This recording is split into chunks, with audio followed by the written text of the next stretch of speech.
Hebrews 11:1. Now faith is the substance of things hoped for, the evidence of things not seen. Well, I guess that's all for this episode. Until next time, kumbaya.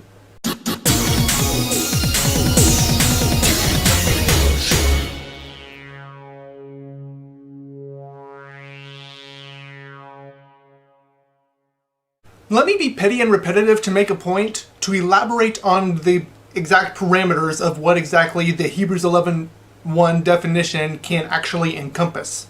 I hope that there is oxygen in this air, and I cannot see the individual O2 molecules that are within it. Therefore, by the parameters of this definition of faith, I am exercising faith whenever I make the statement, there is oxygen in this air. Because we do not have perfect knowledge about the state of this room. I hope that my wife loves me. I cannot be with her 24/7, and I cannot be within her own thoughts and emotions to constantly verify that she does, in fact, in her own way, love me. Therefore, by the standards of this definition, I would exercise faith whenever I say the sentence, Kaida loves me.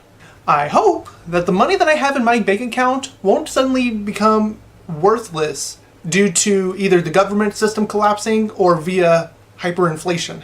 Therefore, by the standards of the Hebrews 11:1 definition, I would exercise faith whenever I say, I have sufficient money in my bank account to meet all of my basic needs. I hope that there is life after death, so that I don't have to stop existing, and I wish to remain conscious for an eternity. Therefore, by the standards of this definition, I would exercise faith whenever I make the statement, my consciousness is eternal and will continue to exist after my bodily demise.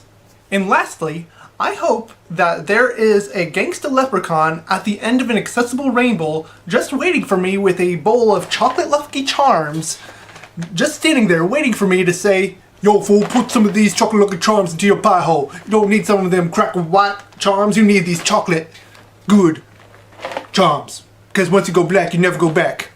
In flavor, I guess. Therefore, by the standards of the Hebrews 11:1 definition, I would be exercising faith whenever I make the statement, there is a gangsta leprechaun at the end of an accessible rainbow waiting for me with a bowl of chocolate Lucky Charms. Hashtag not a sponsor. The faith in all of these scenarios are the same. Having hope in something you cannot see equals faith. But what exactly changed from one scenario to another? What made the oxygen scenario so obvious as to not really require faith, but actually requires it in order to actually believe it? And what made the chocolate Lucky Charms example so impossibly unlikely, but yet can be believed with the power of faith? The answer, I propose, is the amount of knowledge we have, or the amount of knowledge we think we have, about a system that we are exercising belief in. Let me explain. So let's take a common example from scientific papers. Now, in order for a scientific paper to be deemed statistically significant, they have to meet a confidence interval of at least 95%.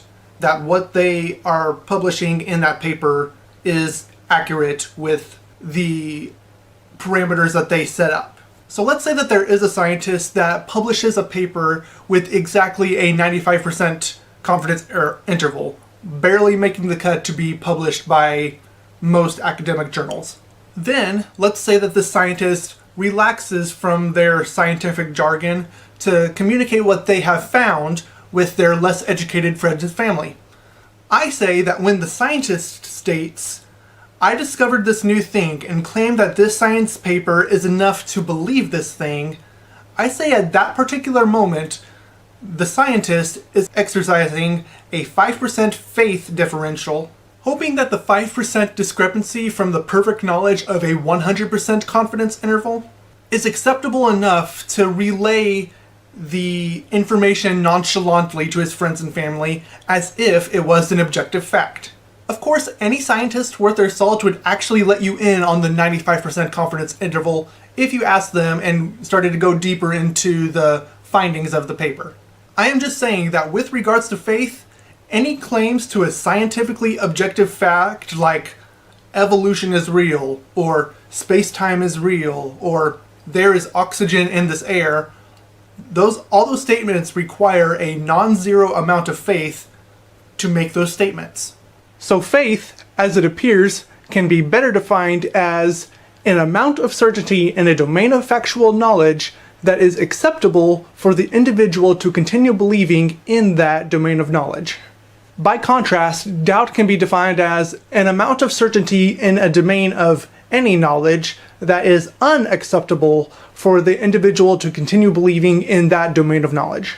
Going back to the science papers, a 5% amount of faith is acceptable to accept the results of the test being performed. But a 5.1% amount of faith is unacceptable to many journals, and it can be said that doubt ruined the entire block of knowledge of whatever the test or the paper was performing. And it makes journals deem that research insignificant. An analogy that I found relevant to this phenomena comes from Galatians 5:9 in the Bible, where it compares a little bit of doubt that comes from false teachings to a little bit of yeast that can work its way through a whole batch of dough. So if doubt is there about something you believe in, and that doubt grows, leading you to ask more questions that seem unanswered by this domain of knowledge, eventually doubt will overpower faith and cause entire blocks of knowledge to be ruined. So faith and doubt are thus two sides of the same coin. You can operate with a little bit of faith in your life, and honestly I think that you have to operate with a little bit of faith in your life in order to actually build a cohesive narrative to what's going on around you. But at some point, a point that is completely up to the individual, there is a level of uncertainty that will ruin batches of knowledge dough. And to use the analogy, you would lose faith in the knowledge dough to create good, useful knowledge bread. You know what they say, flat knowledge dough is a no-go, Joe. The purpose of fields of science, and I would suppose even philosophy, is to reduce the amount of faith that is required for you to accept blocks of knowledge. From everything between physics and sociology, we can say you can be 95% sure that what is held within these papers is true if you follow these axioms. For math, we can say if you follow these particular set of axioms and add them in addition to these other already accepted axioms of math, you get these interesting results that might be applicable to other fields of study. And for philosophy, we can say you can use Occam's razor to remove any unnecessary axioms to reach a particular conclusion. And for religion, we can say you can be 100% confident that what is in this holy book is true. All it takes is the power of faith. Amen. So again, I ask, what is faith? I say that if faith is the substance of things hoped for, knowledge is the evidence and the experience that give the faith credulity to those who accept the knowledge as a whole. So faith is belief that the knowledge that you do not hold on a belief will be consistent with the knowledge that you do hold. So to those of you who believe in God by faith, and to those who accept that the knowledge that I just presented to you is well thought out and acceptable to believe as a more supplementative definition to the Hebrews 11:1 definition, let me give you 3 more verses in rapid fire procession to think about on your own, and let me know what conclusions you come to in the comment section below. Genesis 2:16-17. And the Lord God commanded the man, "You are free to eat from any tree in the garden, but you must not eat from the tree of knowledge of good and evil, for when you eat from it you will certainly die." Hebrews 11:6.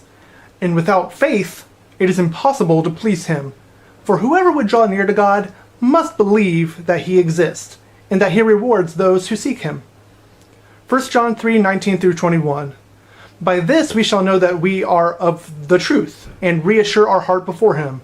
For whenever our heart condemns us, God is greater than our heart, and he knows everything. Beloved, if our heart does not condemn us, we have confidence before God. To which I would ask these questions. 1. Why was the tree of knowledge a thing to be forbidden in the Garden of Eden in the first place? And for the second verse, why would God care about how we deal with the knowledge that we do not have about him? If Yahweh God wants you to know him and is an entity that can be known and observed, we should be able to draw near to him regardless if we have faith in him or not. We can say the same thing was said by Gangsta Lucky the Leprechaun. So let's see if it makes a difference if God says it or if Gangsta Lucky says it. Without faith, you cannot please Lucky, for whoever would draw near to Gangsta Lucky the Leprechaun must believe that he exists, and he rewards those who seek him with chocolate lucky charms. And moving on to the third verse, can psychopaths have confidence before God because their hearts do not condemn themselves? If so, then both the psychopath's confidence and your confidence are alike meaningless. And if not, what actually brings justification to your confidence over the psychopath's confidence? In this scenario, you really only have two options. Either you say that the sanctification process is actually what saves the individual, and to condemn the psychopath's actions, and to deny what Paul said in Ephesians 2 through 8, which says that we are saved by grace through faith in Jesus Christ. Or the psychopath's confidence can also be justified by faith, regardless of their or your actions. So to wrap up, I will ask one more time, what is faith?